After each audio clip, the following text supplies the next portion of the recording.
Dalam Bapa dan Putra dan Roh Kudus. Amin. Allah di surga, kami bersyukur selalu Kau bimbing, Kau tuntun, Kau jaga dan Kau pelihara. Dan kami Kau ajak untuk memasuki kedalaman cinta-Mu dalam hidup kami. Kami Kau ajak untuk mengikuti jalan Yesus, jalan salib, jalan penderitaan, jalan sempit, supaya kami mampu memasuki misteri cinta-Mu. Biarkanlah kami berani dan menapaki jalan salib ini dengan penuh kasih. Terpujilah nama-Mu kini dan sepanjang segala masa. Amin. Para saudaraku yang terkasih dalam Kristus, hari ini dalam bacaan Injil Yesus mengajak kita untuk merenungkan beberapa hal. Yaitu apa? Pertama yang disebut dengan golden rule.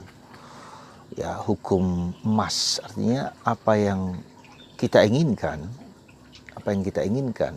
ya kita berikan kepada orang lain lebih dulu daripada sebaliknya. Ya, jadi kalau kita ingin dicintai, maka berikan cinta itu pada orang lain. Kalau ingin mendapatkan kebahagiaan, berikan kebahagiaan pada orang lain. Dan kebahagiaan itu dengan sendirinya akan datang kepada kita. Kita akan mendapatkan apa yang kita berikan. Ya.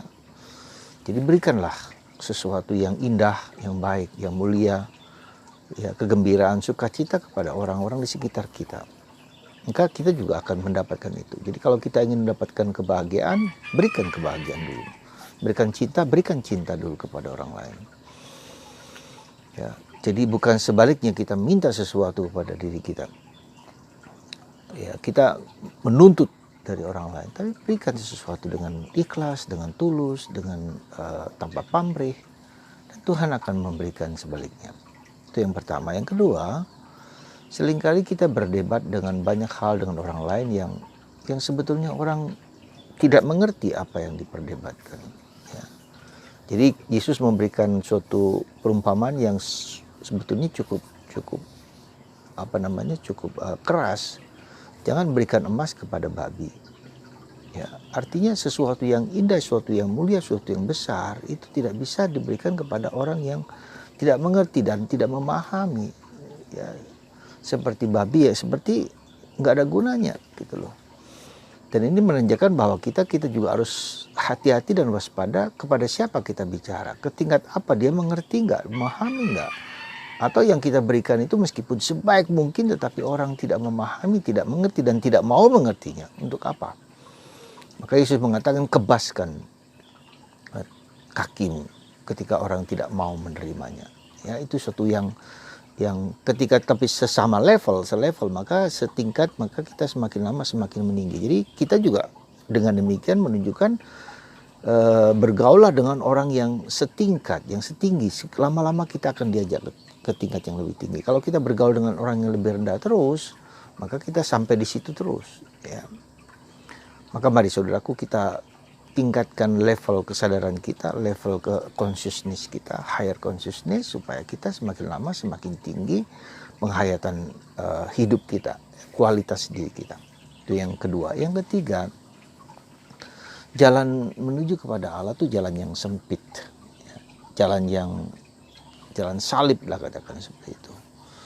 Saudara, menurut cerita Santa Teresa dari Avila, dalam tanda petik pernah mengeluh kepada Tuhan, kenapa sedikit orang saja yang mengikuti Engkau, ya, sedikit orang saja yang mengikuti Engkau, kenapa tidak banyak orang? Ya, hal ini dia katakan ketika dalam suatu pengalaman personal yang sangat dalam, dia dibawa oleh Yesus antara surga dan neraka. Maka ketika dia masuk surga, hanya sedikit orang yang ada di sana. Tetapi ketika masuk neraka, begitu banyak orang ada di sana. Lalu dia bertanya, kenapa Tuhan? Jalan menuju ke surga, jalan menuju Engkau begitu sulit. Lalu jawabanlah pertanyaan ini, ya karena mengikuti Yesus harus mengikuti jalan salib. Ya, nggak bisa enggak. Sekali lagi sebagai orang Kristen, orang Katolik, kita tahu jalan kemuliaan, jalan kebangkitan, jalan kebahagiaan, jalan kemuliaan, jalan pencerahan harus lewat salib, harus lewat penderitaan. Kenapa harus lewat penderitaan? Kenapa tidak tidak gampang saja begitu ya, mudah saja begitu. Bahkan dikatakan jalan yang mudah itu menuju ke tempat neraka, ke tempat yang berbahaya ya. Ketika orang mengikuti semua keinginan dagingnya, keinginan kemauannya sendiri, maka bisa menjadi malapetaka bagi dia. Nah, kenapa sekarang saudaraku terkasih, hal ini perlu kita sadari sungguh-sungguh. Karena ini merupakan jalan dalam tanda petik, jalan satu-satunya kepada kebahagiaan, jalan satu-satunya kepada kemuliaan. Karena apa? Karena hadiah yang Tuhan mau berikan itu adalah hadiah yang luar biasa. Ya. Yang luar biasa, yaitu kebersatuan kita dengan Tuhan. Ya. Perjumpaan kita dengan Tuhan, memandang Tuhan dari muka ke muka. Kita tidak butuh lagi matahari, kita tidak butuh lagi terang, karena di dalam Tuhan segala sesuatu terang. Ya, bahkan boleh dikatakan di dalam Tuhan tidak ada lagi bayangan. Ya. Jadi kalau ada sinar begitu kan, di belakang kita ada bayangan, gitu kan. Nah itu di dalam Tuhan tidak ada seperti itu. Jadi ada semurni-murninya terang itu sendiri. Nah, jadi dengan kata lain, hadiah yang Tuhan berikan itu begitu luar biasa.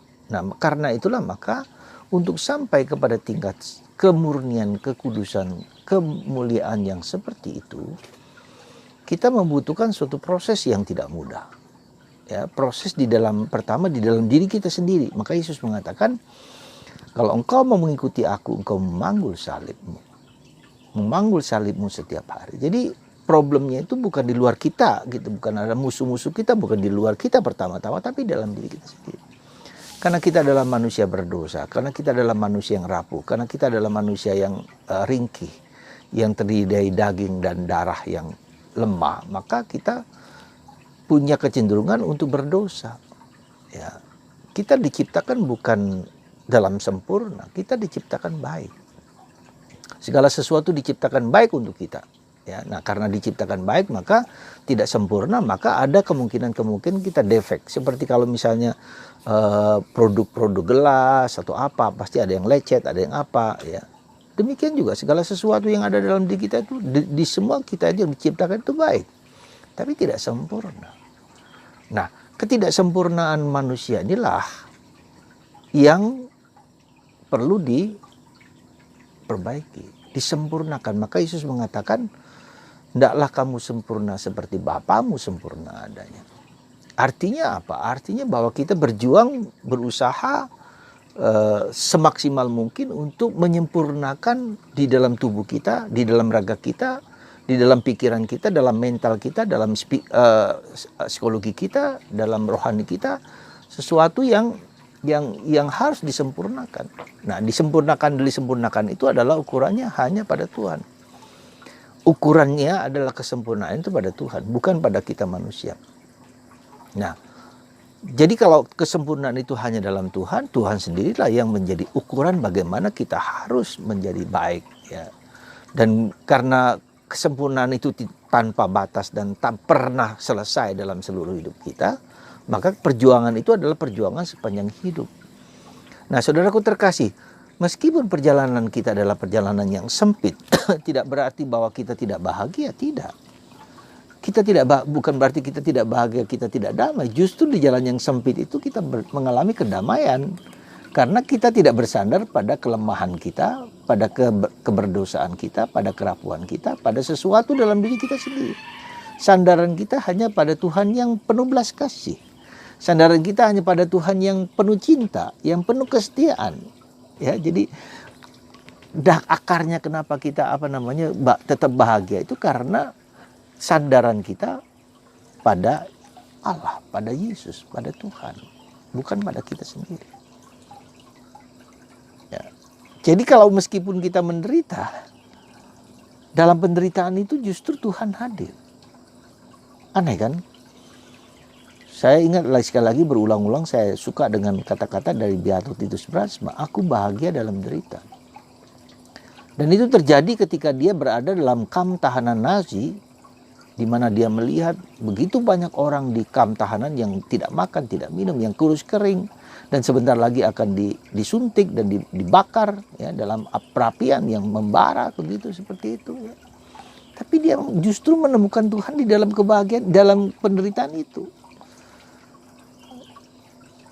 Ini rahasianya, saudaraku terkasih, sekali lagi.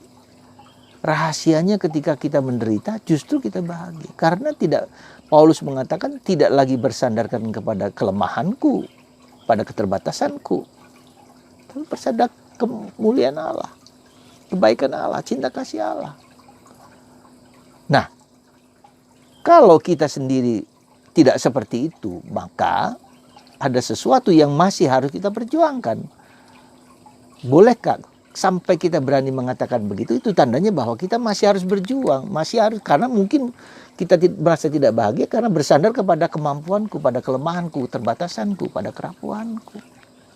Fokusnya masih pada diriku, masih pada keinginanku, masih pada nafsuku, masih pada ambisiku dan seterusnya yang seperti itu.